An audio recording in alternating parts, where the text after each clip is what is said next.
guys, and welcome back to the Diabesties channel. Jazz over here, and I want to tell you all about my trip and about an adventure sports that a lot of people think that people with type 1 diabetes cannot do. But I am here to bust that myth right now. So I just came back from a scuba diving trip. That's right, I went and I got certified, and I'm right now an open water certified diver. Of course, there were a lot of apprehensions before कि type 1 वाले लोग scuba diving कर सकते हैं, insulin का क्या होगा, pump का क्या होगा, low sugar का क्या होगा. And trust me, just like anything in life, थोड़ा सा और planning करके anything is possible. So I'm gonna tell you my tips and tricks if you want to go to the bottom of the ocean.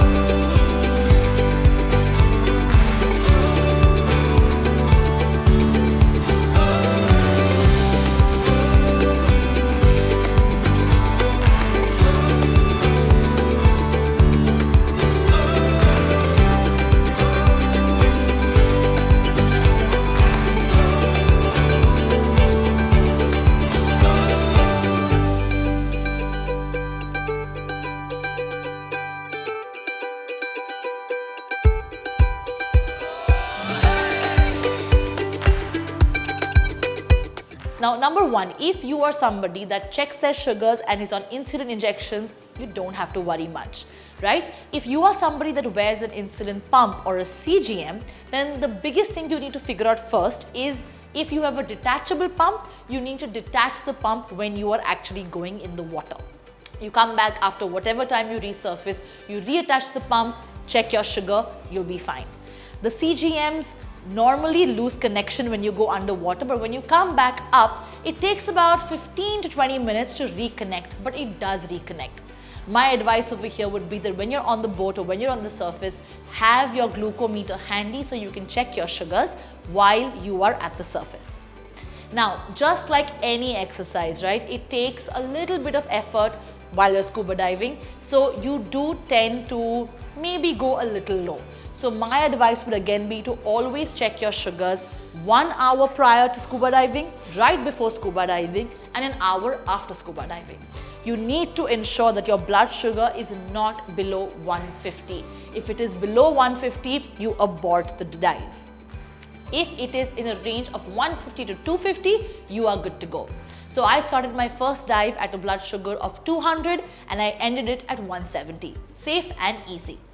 The other extreme is also not good. अगर आपका sugar 300 से ज़्यादा ऊपर है, you should also not dive because you are without insulin for those whatever 1 hour, your sugar could also tend to rise higher. So always make sure you are between the 150 to 250 range before you dive. Now, for people who are not wearing pumps and if you're just on an injection, you've already taken your basal, it's all a little bit of experimentation. Maybe you want to take a little less basal the night before you actually dive. But always ensure to have a protein-rich meal about half an hour before you start diving so that your sugars do not drop and they actually sustain very well. That is the biggest thing actually while diving. You come up to the surface, you have a little bit of a carb snack, get back to energy, go back down. With type 1 diabetics, there are a few recommendations by Paddy and by Dan, which is the Divers Alert Network. One of the biggest things is that when you're diving with a buddy, your buddy should not be diabetic. Your dive master or instructor should always know that you have diabetes. You should not be hypoglycemia unaware. That is one of the conditions to dive. People with type 1 diabetes should not do dives that are longer than 1 hour or in very cold waters or arduous. You don't want to spend more energy diving than you normally would. People with type 1 diabetes should not and should completely avoid doing dives in caves where there's a surface up in case you need to surface easily. All right. So and trust me guys, it is the most magical feeling when you go down and dive because you are under the water, you're seeing the most amazing aquatic life and you absolutely can do it.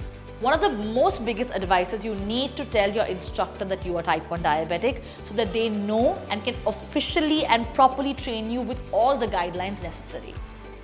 And now for some underwater symbols. Of course, when you're underwater, you cannot communicate through speaking. So there are a lot of hand signals, right? So one of them is this, which means to ascend. This is to descend. This means all okay, your instructor will keep asking you. This means something is wrong, so let's go back up. This means you're out of air. And some of the, animal signals are really fun. This is for shark, this is for angelfish, this is for turtle, this is for stingray. But if you're type 1 diabetic, the most important hand signal you need to know. Now that does not mean that they are losers, guys, but this shows low blood sugar. The most important symbol you need to know. If you as a type 1 at all feel like you are going hypo underwater, signal this to your instructor. And your instructor and you need to discuss before the dive that this is what people use for low blood sugar, because L. Some people also point at their CGM. You can decide, but the universal one is the L. Show this to your instructor and your instructor will guide you how to surface safely. Make sure your hypo treats are on the boat or at the surface so that you can correct your lows. While I was diving, I did not have a single low blood sugar, but of course it is possible.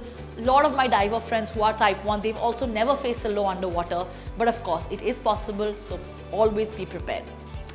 So that was my diving story, and the bottom of the ocean is literally the limit for anybody with type 1 diabetes. So don't let anyone tell you you can't do it. If this is something that excites you, if this is something you want to try, you absolutely can do it. Happy diving!